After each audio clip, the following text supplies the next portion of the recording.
कुबेर ऋषि विश्रवा और उनकी पत्नी इलविला के पुत्र थे। उनके जन्म के समय यह भविष्यवाणी की गई थी कि वह एक महान और शक्तिशाली देवता बनेंगे। कुबेर का पालन पोषण एक तपस्वी परिवार में हुआ और वह बचपन से ही धार्मिक प्रवृत्तियों के प्रति श्रद्धा रखते थे। वे बहुत ही विनम्र और भले मन के व्यक्ति थे। भगवान शिव और अन्य देवताओं की पूजा करना उनकी दिनचर्या का हिस्सा था। कुबेर का जीवन सरल था और उनका बचपन एक शांतिपूर्ण आश्रम में बीता, जहां वे अपने पिता के साथ ऋषि मुनियों के संग समय बिताते थे। लेकिन उनका जीवन जल्द ही बदलने वाला था जब उनके पिता विश्रवा ने दूसरी शादी की। यह विवाह उनके जीवन में एक बड़ा मोड़ लाया। विश्रवा ने राक्षसों के वंश से जुड़ी कैकसी नामक राक्षसी से विवाह किया। कैकसी के गर्भ से रावण, कुंभकर्ण, विभीषण और शूर्पणखा जैसे शक्तिशाली राक्षसों का जन्म हुआ। इस विवाह के कारण कुबेर का जीवन पहले से कहीं अधिक कठिन हो गया। वह अपने सौतेले भाई बहनों के साथ एक ही घर में रहने लगे, लेकिन उनकी मानसिकता बहुत अलग थी। जहां कुबेर को भगवान शिव की पूजा में रुचि थी, वहीं उनके सौतेले भाई बहन युद्ध और अहंकार में डूबे हुए थे। कुबेर के सौतेले भाई रावण के स्वभाव में अहंकार और क्रूरता की कमी नहीं थी। वह हमेशा कुबेर से अधिक शक्ति और धन की आकांक्षा करता था। रावण की शक्ति बढ़ी, जबकि कुबेर का जीवन अधिक कठिन हो गया और वह अकेले भगवान शिव के पास शरण लेने की योजना बनाने लगे। कुबेर ने अपनी तपस्या के माध्यम से भगवान शिव से वरदान प्राप्त करने का निर्णय लिया। वह कैलाश पर्वत की ओर चले गए, जो भगवान शिव का निवास स्थान था। कैलाश पर्वत पर पहुंचकर कुबेर ने कठोर तपस्या शुरू की। उन्होंने कई दिनों तक बिना पानी और भोजन के केवल ध्यान और पूजा की। उनका ध्यान केवल भगवान शिव पर केंद्रित था। भगवान शिव की भक्ति में लीन रहते हुए कुबेर ने किसी भी भौतिक सुख का त्याग कर दिया।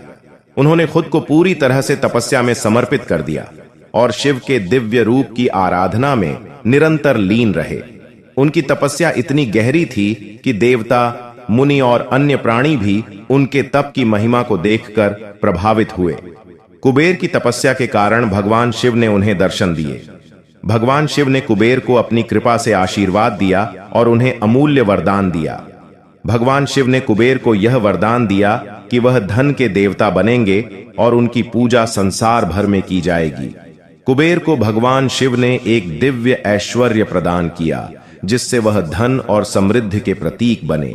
भगवान शिव ने कुबेर से कहा, तुमने अपनी कठोर तपस्या से मुझे प्रसन्न किया है। अब मैं तुम्हें वह शक्ति और ऐश्वर्य दूंगा जिसके द्वारा तुम समृद्धि के देवता बनोगे।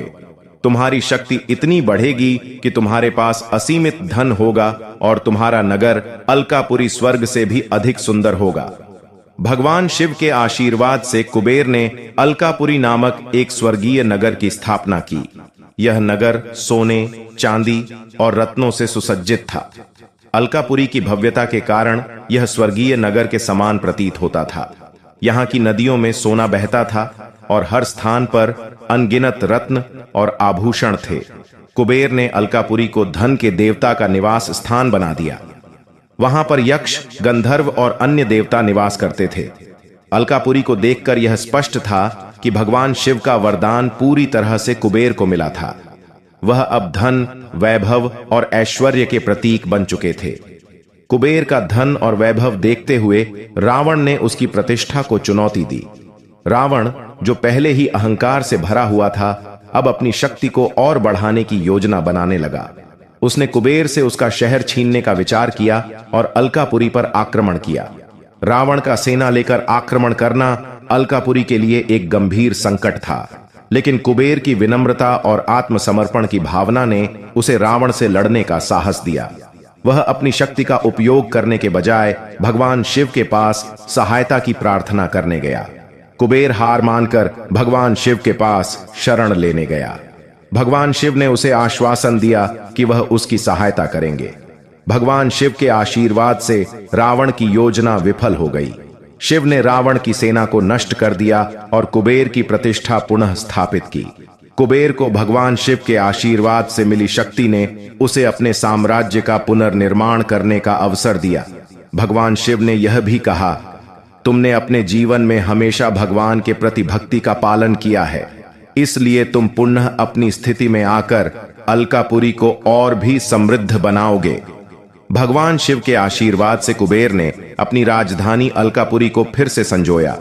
उसका नगर पहले से भी अधिक समृद्ध हो गया था। हर एक दिशा में सोने की नदियां बहने लगीं और आभूषणों से हर स्थान जगमगाने लगा। कुबेर ने न केवल धन और संपत्ति का संग्रह किया, बल्कि उन्होंने लोक कल्याण के लिए भी कई कार्य किए। वह जनता के लिए एक आदर्श बन गए और उनकी पूजा अब हर व्यक्ति द्वारा की जाने लगी। प्रत्येक वर्ष दिवाली के दिन कुबेर की पूजा का आयोजन किया जाता था, जहां लोग उनसे आशीर्वाद प्राप्त करते थे। कुबेर अब केवल धन के देवता नहीं थे, बल्कि वह समृद्धि, सफलता और समर्पण के प्रतीक बन गए थे। उनकी पूजा करने से जीवन में सुख समृद्धि का वास होता था। लोग उनके सामने आकर आशीर्वाद प्राप्त करते थे और अपने जीवन में धन और समृद्धि की कामना करते थे। वह एक ऐसा देवता बन गए थे जिन्हें सभी देवता, असुर, मनुष्य और प्राणी समान रूप से पूजते थे। उनकी पूजा आज भी होती है और उनके आशीर्वाद से अनेक लोग समृद्धि प्राप्त करते हैं। कुबेर आज भी धन और समृद्धि के देवता के रूप में पूजे जाते हैं। उनकी पूजा में विशेष रूप से दिवाली के दिन उनका महत्व बढ़ जाता है। लोग उनके आशीर्वाद से समृद्धि, सफलता और सुख की कामना करते हैं। उनकी पूजा से जीवन में सकारात्मक ऊर्जा का संचार होता है और धन की कोई कमी नहीं रहती। कुबेर का जीवन हमें यह सिखाता है कि भक्ति, तपस्या और भगवान के प्रति समर्पण से किसी भी व्यक्ति को महानता और समृद्धि प्राप्त हो सकती है। उनका जीवन एक प्रेरणा है कि हमें कभी भी भौतिकता के पीछे नहीं भागना चाहिए, बल्कि हमें सच्ची भक्ति और तपस्या की ओर अग्रसर होना चाहिए। दोस्तों, आशा करता हूं जानकारी अच्छी लगी होगी ऐसी ही, और जानकारी सबसे पहले अपने के लिए चैनल को सब्सक्राइब जरूर कर लें। धन्यवाद।